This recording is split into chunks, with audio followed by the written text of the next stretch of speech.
नमस्कार. हिंदू पौराणिक कथांनुसार ज्या 7 महापुरुषांना कलियुगात अखेरपर्यंत पृथ्वीवर जिवंत राहण्याचे किंवा अमरत्वाचे वरदान किंवा शाप मिळाले आहेत, त्यांना सप्तचिरंजीवी असे म्हणतात. हिंदू धर्मातील सप्तचिरंजीवी कोण आहेत? चला तर जाणून घेऊया. पहिले अश्वत्थामा. हे द्रोणाचार्याचा पुत्र आणि महाभारतातील महान योद्धा आहेत. अश्वत्थामाला भगवान शिवाने अमरत्वाचा वर दिला आहे. ते पृथ्वीवर आजही विराजमान आहेत. दुसरे राजा बली. हे दानशीलतेसाठी प्रसिद्ध असलेले असुरराज आहेत.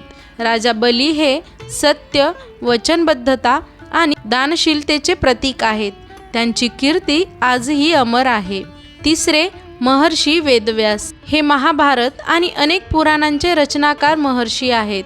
महर्षी वेदव्यास हे ज्ञान, बुद्धी आणि धर्माचे प्रतीक आहेत. त्यांच्या स्मरणाने जीवनात यश आणि मार्गदर्शन मिळते. चौथे पवनपुत्र हनुमान.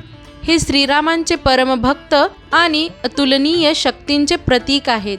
भगवान शिवाचा अवतार असणारे हनुमानजी हे चिरंजीवी असून ते आजही पृथ्वीवर श्रीरामांचे नामस्मरण आणि भक्तांचे रक्षण करत आहेत. पाचवे विभीषण. हे धर्माच्या मार्गावर चालणारे आणि लंकेचा लोकप्रिय राजा आहे.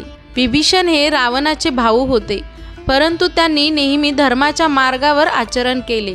ते आजही चिरंजीवी असून धर्म आणि सत्याचे रक्षण करत आहेत. त्यानंतर सहावे कृपाचार्य.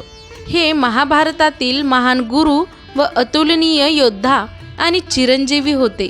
कृपाचार्य हे महाभारतातील कौरव आणि पांडव दोघांचेही गुरु होते. ते अद्याप जिवंत आहेत आणि कलियुगाच्या अंतापर्यंत धर्तीवर असतील अशी मान्यता आहे. त्यानंतर सातवे भगवान परशुराम. हे भगवान श्रीहरी विष्णूंचे 6वे अवतार आणि महायोद्धा होते. भगवान परशुराम हे सप्तचिरंजीवींपैकी एक आहेत. ते आजही पृथ्वीवर विद्यमान आहेत. ते माता रेणुका आणि ऋषी जमदग्नी यांचे पुत्र आहेत. धन्यवाद.